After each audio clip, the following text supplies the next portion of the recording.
ایک ایسا قافلہ ہے جو مدینے کی طرف روانہ ہو رہا ہے. بچوں نے دور سے دیکھا، اس قافلے کے پیچھے پیچھے چل پڑے، لیکن دیکھتے دیکھتے وہ کاروان نظر سے اوجھل ہو گیا.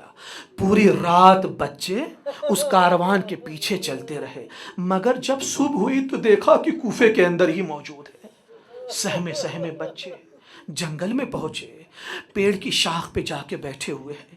ایک مومنہ ہے پانی بھرنے کے لیے کنویں کے قریب آئی. کیا جب ڈول ڈالا اور ڈول ڈالنے کے بعد جب پانی نکال رہی ہے تو دیکھتی ہے کہ کنویں کے پانی کی سطح پر جو چاند سی صورت نظر آ رہی ہے، جو دو چاند سی صورت نظر آ رہی ہے. ایک مرتبہ پلٹ کے دیکھا تو دو سہمے سہمے بچے نظر آئے. تڑپ گئی، فوراً کہا میرے آقا زادو قریب آؤ، تم کون ہو؟ مسلم بن عقیل کے ہم بچے ہیں. اپنے گھر لے کے گئی، گھر لے جانے کے بعد بڑی نوازشیں کی ہے. صبح کا وقت نمودار ہوا ارباب ازا بیٹا ظالم ہے، اب یہ چاہتا ہے کہ بچوں کو لے کے چلے ابن زاد کے دربار میں. ایک مرتبہ یہ مومنہ حائل ہو جاتی ہے، ظالم تجھے خبر بھی ہے یہ فرزند رسول ہے، مسلم بن عقیل کے نونہال ہے، تو انہیں کیوں دربار ابن زاد میں لے کے جا رہا ہے؟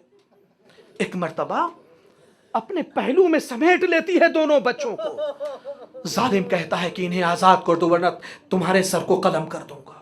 مومنہ کہتی کہ میں آزاد نہیں کر سکتی. سر و قلم، اس مومنہ کے سر کو تن سے جدا کر دیا گیا ارباب ازا. میرنیس کہتے ہیں کہ ان چھوٹے چھوٹے بچوں کی زلفوں کو، گیسوؤں کو ظالم نے بڑی محکم طریقے سے پکڑ کر گھسیٹتا ہوا لے کے جا رہا ہے دربار ابن زیاد کی طرف. معصوم بچے ہیں، اپنے ہاتھوں کو جوڑ دیتے ہیں. کہا کہ اے ظالم تمہیں خبر ہے ہم خاندان بنی ہاشم کے 2 بچے ہیں، تم ہمیں غلاموں کے بازار میں بیچ دے، جتنا ابن زیاد تمہیں انعام دے گا تو ہمیں بیچ دے گا تو اس سے زیادہ تمہیں انعام ملے گا. ارباب ازا کہتا ہے کہ نہیں، ابن زیاد نے یہ کہا ہے کہ تمہارا سر اسے چاہیے. ایک مرتبہ ظالم نے ایک لہراتی ہوئی تلوار نکالی ہے نیام سے اور چاہا کہ ان چھوٹے بچوں کو قتل کر دے. عزیزو بڑا بھائی ہے، اپنے بھائی چھوٹے بھائی کو اپنے پہلو میں کرتا ہے ظالم. اگر قتل کرنا ہے تو پہلے مجھے قتل کر، میرے چھوٹے بھائی کو نہیں.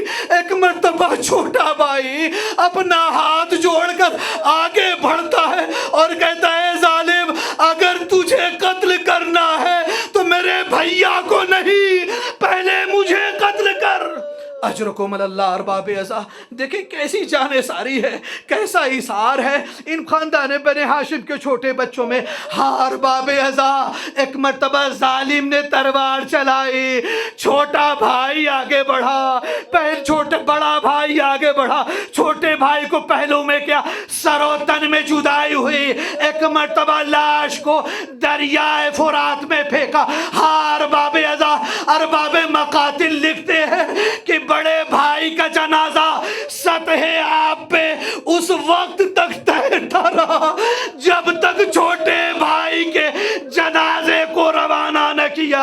ارے اس چھوٹے بھائی کا جنازہ جب دریائے فرات میں آیا، بھائی نے اپنے چھوٹے بھائی کو پہلو میں لیا اور آواز دی ہوگی اے ظالم تم نے میرے بھائی پہ بھی رحم نہ کیا. ارباب ازا، یہ رونے رلانے کے دن ہے، یہ پرسہ دینے کے دن ہے. ارباب ازا یہ کیسے دن ہے؟ ارباب ازا ہمارے آنسوؤں کا مقدر یہ ہے کہ ہمارے آنسو رومال فاطمہ زہرا میں جگہ پا جائے.